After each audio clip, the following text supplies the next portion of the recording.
We have a terrible problem in our community, and this problem is teens and preteens are legally able to buy and utilize electronic cigarettes. This is what we know. We know there are no laws regarding electronic cigarettes because they do not contain tobacco. We also do not know the long-term health effects. If electronic cigarettes are less than 10 years old, meaning no health effects have been able to surface. We also know that electronic cigarettes were invented as a means to quit smoking, not as a healthy alternative to start smoking. We need to solve this problem right away before any of the kids in our community suffer health problems beyond repair. This problem requires a two-part solution. Part 1 is the grand scale, part 2 is the small scale. The implementation of my solution will take at least a year to complete. The grand scale of my solution will take the longest. This is because, first, we have to convince our congressmen and women that selling electronic cigarettes to minors is a huge problem. Then, these congressmen and women have to take it into the legislature to have everyone vote on it to make it law. The grand scale includes starting petitions, getting legislators involved.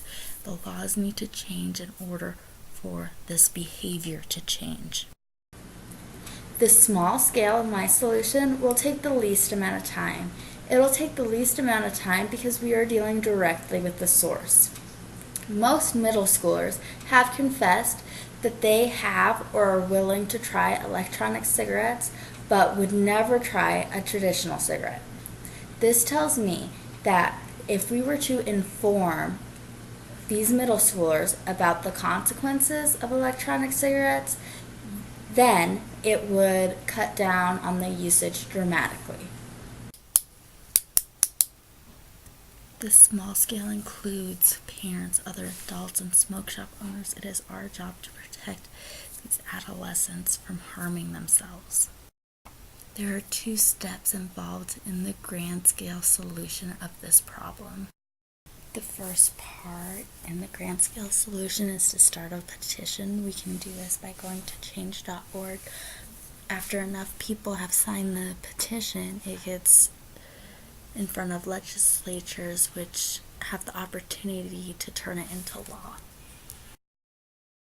The second step in the grand scale solution to this problem is to involve legislatures directly. We need to write emails, write letters. These legislatures have a proofreader that read all these emails and letters, but if these proofreaders keep saying the same subject over and over and over again, it will be brought to the legislature's attention, and then the legislature will be able to act on it.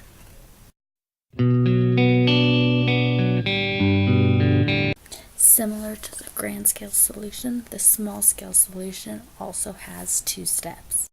The first step is getting parents and other adults involved.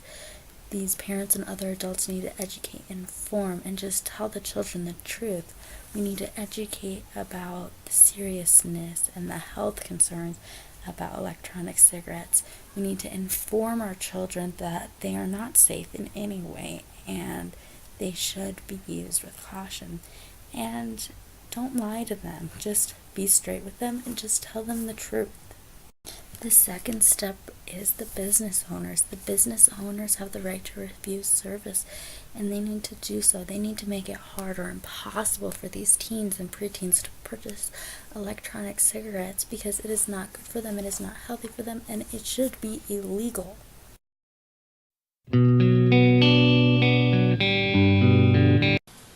You may think that you are just one person, and one person cannot make a difference in this matter. However, you are wrong. In order for this problem to be solved, we need to solve it on both the grand and the small scale, meaning every person needs to participate in order to make a difference.